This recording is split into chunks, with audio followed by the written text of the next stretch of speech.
ओम नमो भगवते वासुदेवाय नमः। ओम नमो भगवते वासुदेवाय नमः। ओम नमो भगवते वासुदेवाय नमः। अथ मोहिनी एकादशी महात्म्य। प्रिय भक्तों, आज हम आप सभी के समक्ष एकादशियों में मोहिनी एकादशी के महत्व को समझाएंगे। पुराणों में अनेकों प्रकार के व्रत बतलाए गए हैं, जिनमें एकादशी का व्रत सर्वोपरि माना गया है। एकादशी के व्रत के प्रभाव से मनुष्य के समस्त पाप नष्ट हो जाते हैं और उसे पुण्य लोकों की प्राप्ति होती है। चलिए, आज हम आपको मोहिनी एकादशी की कथा सुनाएंगे और इसका महात्मा समझाएंगे।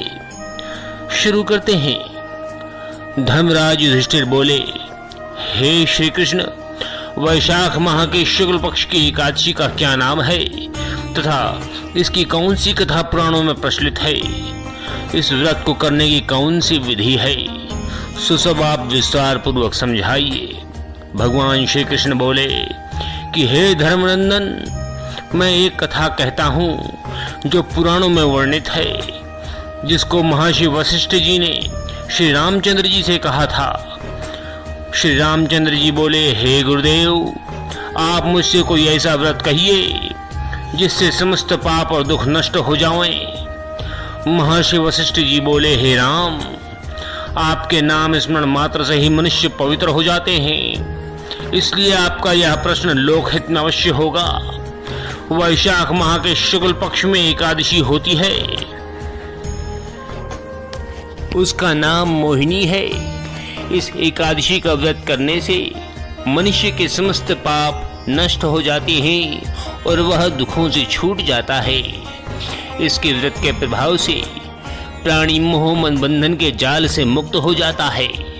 अतः हे राम, इस एकादशी का व्रत दुखी मनुष्यों को अवश्य ही करना चाहिए। एकादशी के व्रत से मनुष्य के समस्त पाप नष्ट हो जाते हैं और वह अपने दुखों से पार पा लेता है।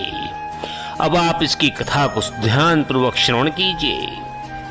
सरस्वती नदी के किनारे एक भद्रावती नगरी में एक धनपाल नाम का धन धान से पुण्यवान एक वैश्य रहता था। वह अत्यंत धर्मात्मा था और विष्णु भक्त था।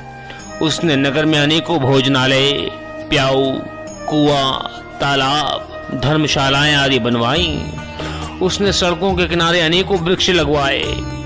उस वैश्य के 5 पुत्र थे। उसका सबसे बड़ा पुत्र अत्यंत पापी था। वह दूसरों की स्त्रियों के साथ भोग विलास करता था। वह महान नीच था और देवता पितर आदि को नहीं मानता था। वह अपने पिता के धन को बुरे व्यसनों में खर्च किया करता था। इस पर उसके पिता, भाइयों और कुटुंबियों ने उसे घर से बाहर निकाल दिया और उसकी निंदा करने लगे। घर से निकाल देने के बाद धन नष्ट हो जाने पर वैश्याओं ने तथा गुंडों ने भी उसका साथ छोड़ दिया। अब वह भूख और प्यास से दुखी रहने लगा। अब उसने चोरी करने का विचार किया और रात्रि में वह चोरी करने लगा। एक दिन वह पकड़ा गया और राजा ने उसे कारागार में बंद कर दिया। कारागार में राजा ने उसको बहुत दुख दिए और उससे नगर छोड़ने को कहा और अंत में वह दुखी होकर नगरी को छोड़कर चला गया और जंगल में निवास करने लगा। वह बहेलिया बन गया और धनुष बाण से पशु पक्षियों को मार मार कर लाने लगा। एक दिन वह पापी भूख और प्यास से व्याकुल खाने की खोज में निकल पड़ा। कौंडिन्य ऋषि के आश्रम पर जा पहुंचा। उस समय वैशाख का महीना था। कौंडिन्य ऋषि गंगा स्नान करने गए हुए थे। उनके भीगे वस्त्रों की छींटे मात्र से इस पापी को कुछ सद्बुद्धि प्राप्त हुई। वह पापी मुनि के पास जाकर हाथ जोड़कर कहने लगा, हे महामुनि, मैंने अपने जीवन में बहुत से पाप किए हैं। आप उन पापों से छूटने का कोई साधारण और बिना धन का उपाय बतलाइए। तब ऋषि बोले कि तू ध्यान पूर्वक सुन। तू वैशाख माह के शुक्ल पक्ष की एकादशी का व्रत कर। इस एकादशी का नाम मोहिनी एकादशी है। इसका व्रत करने से तेरे समस्त पाप नष्ट हो जाएंगे। मुनि के वचनों को सुनकर वह बहुत खुश हुआ और मुनि की बतलाई हुई विधि के अनुसार उसने मोहिनी एकादशी का व्रत किया।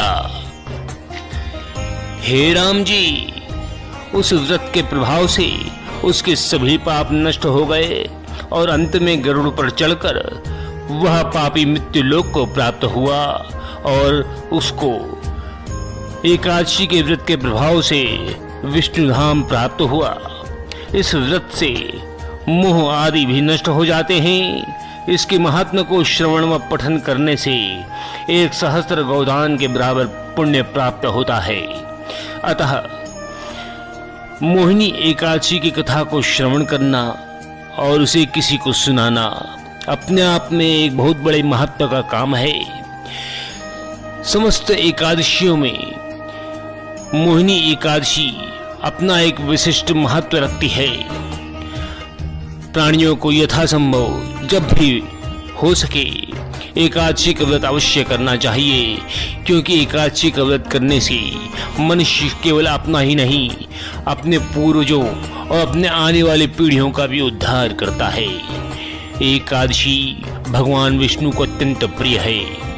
एकादशी के व्रत से भगवान अति प्रसन्न होते हैं और साधक को अपनी विशेष कृपा प्रदान करते हैं। एकादशी का व्रत मनुष्य को सन्मार्ग पर लाने वाला है, उसके पापों को नष्ट करने वाला है, उसको ज्ञान प्रदान करने वाला है, उसका दिशा मार्गदर्शन करने वाला है। एकादशी में भगवान विष्णु पूर्ण रूप से समाहित हैं और भगवान विष्णु को समस्त व्रतों में एकादशी का व्रत अति प्रिय है। अतः हम प्राणी मात्र का ये धर्म होना चाहिए कि जब भी संभव हो हमें एकादशी का व्रत पूर्ण श्रद्धा और विश्वास के साथ और पूर्ण विधि विधान के साथ करना चाहिए।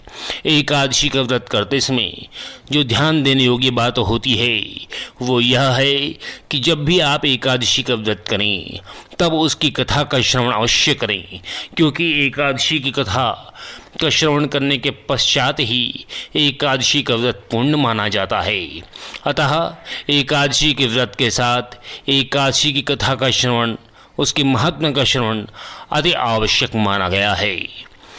आप सबों का कल्याण भगवान विष्णु करते रहें और आप सब भगवान विष्णु की भक्ति करते रहें।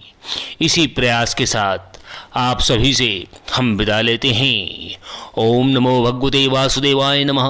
ओम नमो भगवते वासुदेवाय नमः। ओम नमो भगवते वासुदेवाय नमः।